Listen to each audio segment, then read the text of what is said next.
ദൈവതിരുനാമത്തിന് മഹത്വമുണ്ടായിരിക്കട്ടെ. ഇന്ന് നാം ചിന്തിക്കുവാൻ പോകുന്നത് പത്രോസ് അപ്പോസ്തലനെ പറ്റിയാണ്. പുതിയ നിയമത്തിലെ ഏറ്റവും പ്രധാനപ്പെട്ട വ്യക്തികളിൽ ഒരാളും ആദിമ ക്രൈസ്തവ സഭയിലെ കേന്ദ്ര കഥാപാത്രവുമാണ് പത്രോസ് അപ്പോസ്തലൻ. അദ്ദേഹത്തിൻ്റെ ജീവിതം നാം പഠിക്കുമ്പോൾ വിശ്വാസവും മാനുഷിക ബലഹീനതയും വീണ്ടെടുപ്പും നേതൃത്വം എന്നിവയെപ്പറ്റിയുള്ള പാഠങ്ങൾ നമുക്ക് കാണിച്ചു തരുന്നുണ്ട്. ഒന്നാമതായി, ശിമയോൻ എന്നു പേരുള്ള പത്രോസ് ഒരു മത്സ്യത്തൊഴിലാളിയായിരുന്നു. അവനെയും അവൻ്റെ സഹോദരനായ അന്ത്രയോസിനെയും മനുഷ്യരെ പിടിക്കുന്നവരാക്കും എന്ന് പറഞ്ഞ് യേശു വിളിച്ചപ്പോൾ ആ ഗലീല തടാകത്തിൻ്റെ തീരത്ത് അവൻ്റെ ജീവിതം ആരംഭിക്കുകയാണ്.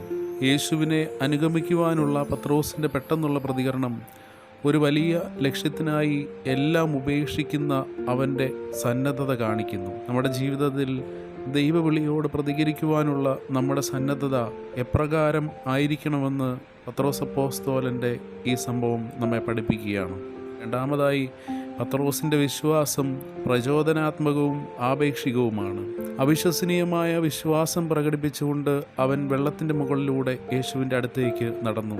അതുപോലെ പത്രോസ് യേശുവിനെ നീ ജീവനുള്ള ദൈവത്തിൻ്റെ പുത്രനായ മെശിഹായാണെന്ന് ധൈര്യത്തോടെ പ്രഖ്യാപിച്ചു. വിചാരണവേളയിൽ യേശുവിനെ തള്ളിപ്പറഞ്ഞത് ഒരുപക്ഷെ അദ്ദേഹത്തിൻ്റെ ജീവിതത്തിലെ പരാജയത്തിൻ്റെ അനുഭവമായിരുന്നു.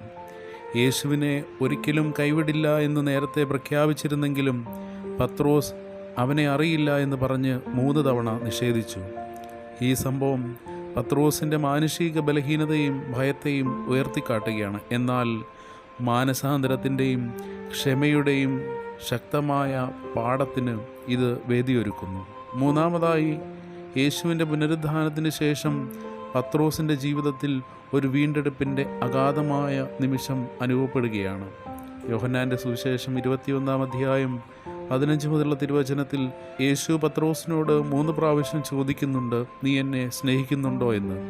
ഇത് പത്രോസിൻ്റെ 3 നിഷേധങ്ങളെ പ്രതിഫലിപ്പിക്കുകയും പത്രോസിൻ്റെ സ്ഥാനം പുനഃസ്ഥാപിക്കുകയും വീണ്ടും സ്ഥിരീകരിക്കുകയും ചെയ്യുന്നു. എൻ്റെ ആടുകളെ മേയ്ക്കുക എന്ന യേശുവിൻ്റെ നിർദ്ദേശങ്ങൾ പത്രോസിൻ്റെ തിരിച്ചുവരവിനെയും പുതിയ നിയമസഭയെ നയിക്കുവാൻ യേശു അവനിൽ അർപ്പിച്ച വിശ്വാസത്തെയും സൂചിപ്പിക്കുന്നു. പത്രോസിൻ്റെ മാറ്റം അപ്പോസ്തല പ്രവർത്തനങ്ങളുടെ പുസ്തകത്തിൽ പ്രകടമാണ്.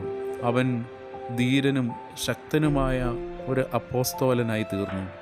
ശക്തമായ പ്രഭാഷണങ്ങൾ നടത്തുകയും അത്ഭുതങ്ങൾ പ്രവർത്തിക്കുകയും ചെയ്തു. ക്രിസ്തുമതത്തിൻ്റെ വ്യാപനത്തിൽ അദ്ദേഹത്തിൻ്റെ നേതൃത്വം വളരെ നിർണായകമായിരുന്നു. നാലാമതായി, പത്രോസിൻ്റെ ജീവിതത്തിൽ നിന്ന് നമുക്ക് പഠിക്കുവാൻ കഴിയുന്ന ചില പാഠങ്ങളെപ്പറ്റിയുള്ള ഒരു ചിന്തയാണ്. അവിടെ ഒന്നാമതായിട്ട്, യേശുവിനെ അനുഗമിക്കുവാനുള്ള പത്രോസിൻ്റെ സന്നദ്ധത വിശ്വാസത്തിൻ്റെയും അനുസരണത്തിൻ്റെയും പ്രാധാന്യത്തെക്കുറിച്ച് നമ്മെ പഠിപ്പിക്കുന്നു. ദൈവം നമ്മെ വിളിക്കുമ്പോൾ നമ്മുടെ കംഫർട്ട് സോണുകൾ വിട്ട് അവനെ പിന്തുടരുവാൻ നാം തയ്യാറാകണം. രണ്ടാമതായി, മനുഷ്യൻ്റെ അപൂർണതയുടെയും ദൈവത്തിൻ്റെ അതിരുകളില്ലാത്ത കൃപയുടെയും സാക്ഷ്യമാണ് പത്രോസിൻ്റെ ജീവിതം. പരാജയങ്ങളുണ്ടായിട്ടും പത്രോസിനെ മാറ്റി നിർത്തിയില്ല. പകരം ദൈവം അവനെ പുനഃസ്ഥാപിക്കുകയും ശക്തമായി എടുത്തുപയോഗിക്കുകയും ചെയ്തു. നമ്മുടെ പരാജയങ്ങൾ ദൈവത്തിൻ്റെ സ്നേഹത്തിൽ നിന്നും ഉദ്ദേശത്തിൽ നിന്നും നമ്മെ അയോഗ്യരാക്കുന്നില്ല എന്ന് ഇത് നമ്മെ പഠിപ്പിക്കുന്നു.